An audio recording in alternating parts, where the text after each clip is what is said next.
அனைவருக்கும் வணக்கம். நாங்கள் வந்து இன்றைக்கி அச்சுவேலி ராசவீதி பகுதிக்கு வந்திருக்கோம். ஸோ வந்து தம்பி 18 வயசு வந்து பிளட் கேன்சரால் வந்துட்டு பாதிக்கப்பட்டிருக்கார். ஸோ வந்து அம்மா ஆசையாக அருமையாக பெற்று வளர்த்த மகனுக்கு வந்துட்டு இப்படி வர முடியாது, யாருமே எதிர்பார்க்கல. ஸோ அந்த அம்மா பற்றி சொல்லணும் அப்படின்னு சொன்னால் வந்துட்டு கரண்ட் காசு கூட கட்ட முடியாமல் வந்துட்டு கரண்ட்டை கூட கட் பண்ணி விட்டு இருட்டில் வாழ்கிறாங்க.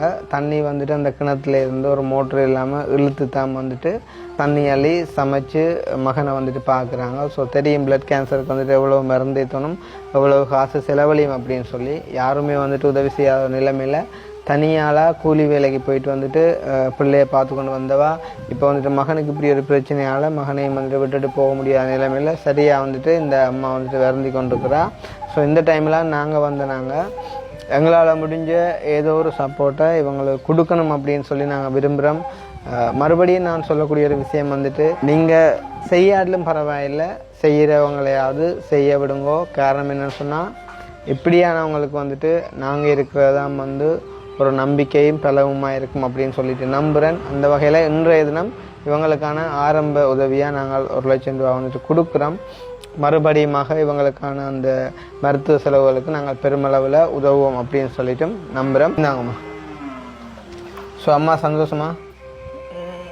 எங்களுக்கு தந்தவருக்கு நன்றி, நீங்கள் தேடி வந்து எங்களை பார்த்ததுக்கு உங்களுக்கு நன்றி. சந்தோஷமா. தம்பி தம்பி அந்த எங்களை தேடி வந்ததுக்கு மிக நன்றி, எங்களுக்கு தந்த உதவினருக்கு நன்றி. சரி, நாங்களுக்கு நன்றி. ஓகே.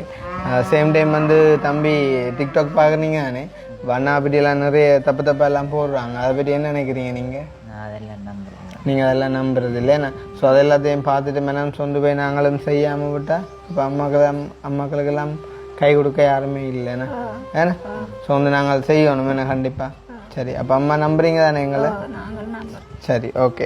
அப்போ சந்தோஷம். நாங்கள் வந்துட்டு போயிட்டு வரோம். மறுபடியுமாக நாங்கள் பெரிய ஒரு உதவியோடு சந்திப்போம். இந்த காசில் நீங்கள் ஒரு கரண்ட் காசை கட்டி கரண்ட் எடுங்க ஃபர்ஸ்ட்டுக்கு, பிறகு நாங்கள் மறுபடியுமாக திரும்பி வருவோம். ஸோ இதை வந்துட்டு எங்களுக்கு ஹெல்ப் பண்ண வந்து அமெரிக்காவில் இருக்கக்கூடிய சிவராயனங்கள் அவற்றை காசை நாங்கள் கொடுத்துருக்கோம். ஸோ அவருக்குமே நன்றி. சரி தானே, பாயா.